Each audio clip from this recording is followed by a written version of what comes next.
İctimai televiziya və 4-cü sənaye inqilabının təhlili və koordinasiya mərkəzinin birgə layihəsi.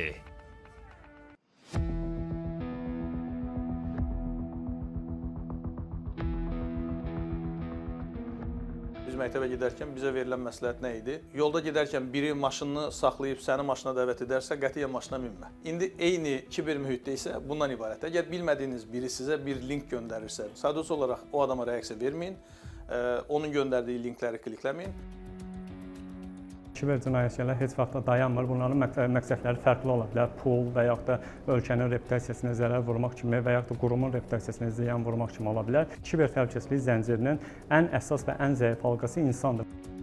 Rəqəmsal dövrün sürətli inkişafı hər bir sahədə həyatımızın vacib hissəsinə çevrilib. 4-cü sənaye inqilabı bizə yeni texnoloji imkanlar qazandırmaqla yanaşı, ciddi kiber təhlükələr də yaradır. İnternetdən məlumatlara çıxış indi daha rahatdır. Lakin şəxsi və işgüzar məlumatlarımız ciddi risk altındadır. Artıq insanlar şəxsiyyət vəsiqəsi bağlı müraciətləri, banklara kredit müraciətlərini fiziki olaraq banklara və yaxud qurumlara yaxınlaşaraq etmirlər. Bunu onlayn qaydada edirlər. Bu isə insanlardan tələb edir ki, öz məlumatlarını bölüşsünlər, öz biometrik məlumatlarını müəyyən bir saxlanışlarda, serverlərdə, storagelərdə saxlasınlar. Bu isə ona gətirib çıxarır ki, bu məlumatlar, o məlumatları tələb edən dövlət qurumlarından başqa, razılaşdırılmamış mühitdə həmin məlumatlara keçid əldə edən şəxslərin əlinə düşə bilər. Kiber cinayətkarların hədəfi 3 əsas qrupa bölünür. Dövlət qurumları, özəl sektor, xüsusilə banklar, maliyyə təşkilatları, sığorta şirkətləri və sadə vətəndaşlar. Kiber təhlükəsizlik sahəsində fəaliyyət göstərən şirkətin təsisçisi Babək Ağayev kiber məkanın ən təhlükəli hücum növlərindən danışdı. Deepfake və yaxud hər hansı bir phishing atağı hücumu deyə məlumatları görürük.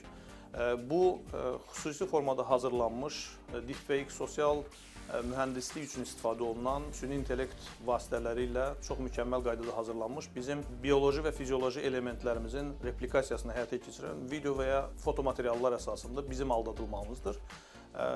Digəri isə, yəni phishing hücumu dediyimiz hücum isə bizə arxasındakı mənşəyi bəlli olmayan bir linkin göndərilməsi vasitəsilə bizi həmin linki klikləməyə və bilmədiyimiz bir resursda gedib çıxmamıza yönləndirən hərəkətlər cəmidir ki, biz də bəzən bunu bilmədən edir və həmin kiber hücumu təşkil edən şəxslərin tilovuna düşürük.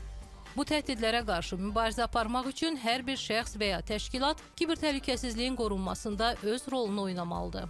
İlkin olaraq biz bizə gələn məlumatlar, zənglər, SMS-lər, e-postalarda onu içərisini, tərkibini oxumaqla və əgər gözləmədiyimiz məlumatlardırsa bunu təsdiq etməli və burada qeyd olunan linklərə keçid etməməliyik. İkinci isə güclü şifrə siyasətimiz olmalıdır. Bu şifrələrimizdə də hər hansı bir bizə aid olan və yaxud dolayısıyla bizi göstərə biləcək, işarə verə biləcək bir məlumatlar özündə ehtiva etməməlidir. Qeyd etdiyimiz kimi, kiber təhlükəsizliyin qorunmasında təşkilatların rolu böyükdür. Asan Xidmət Mərkəzinin əməkdaşı Bayram Mamedov təhlükəsizlik yoxlamalarının mütəmadi aparılmasının vacibliyini vurğuladı.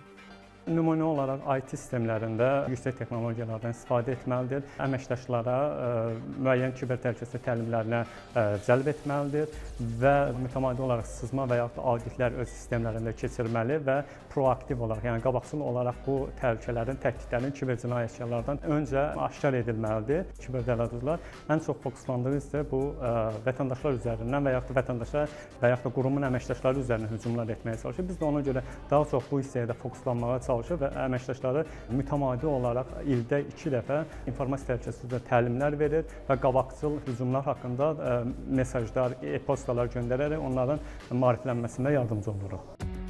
Kiber təhlükəsizlikdə uğur əldə etməyin əsas şərti həm də bu sahədə doğru kadrların yetişdirilməsidir. Ölkəmizdə də bu sahədə vacib addımlar atılır. Müxtəlif strategiyalar qəbul olunub, təlim mərkəzləri fəaliyyət göstərir. Hesab olunur ki, kiber təhlükəsizlik müasir dövrün tələblərinə cavab verməsi üçün bütün tərəflərin birgə əməkdaşlığı zəruridir. Buna görə də hər bir şəxs eyni zamanda aidiyyatı təşkilatlar kiber təhlükəsizliyi qorumaq üçün mövcud texnologiyalardan və strategiyalardan istifadə etməli, məlumatların təhlükəsizliyini təmin etməyə çalışmalıdırlar.